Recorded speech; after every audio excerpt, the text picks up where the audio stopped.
बांग्लादेश में भारत के पूर्व उच्चायुक्त पिनाक रंजन चक्रवर्ती कहते हैं उस समय वे प्रधानमंत्री थी, उन पर देश की जिम्मेदारी। अगर उन्होंने कार्रवाई नहीं की होती तो कम से कम 50,000 लोगों की जान चली जाती।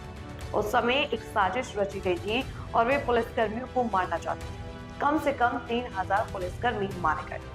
नहीं, बात यह है कि Sheikh Hasina ji, she was the power of the government, she was the prime minister, she have the responsibility for the country.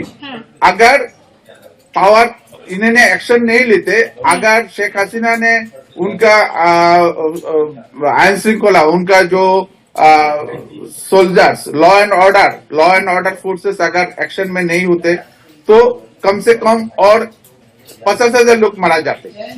जो उनका जो साजिश था, जो स्टूडेंट्स तो सामने थे, स्टूडेंट्स तो कम से कम क्या है, ज्यादा से ज्यादा 500 से 600 स्टूडेंट्स थे, लेकिन ये जमाती इस्लाम, बीएनपी और डीप स्टेट फ्रॉम यूएसए, ये जो इतना बड़ा इंटरनेशनल साजिश थे शेख हसीना की किल करने के लिए, मारने के लिए, तो ये अगर हर कंट्री को, हर मुल्क को ये होता है कि जब लॉ एंड ऑर्डर फोर्सेस उनका ड्यूटी पालन करना होता है।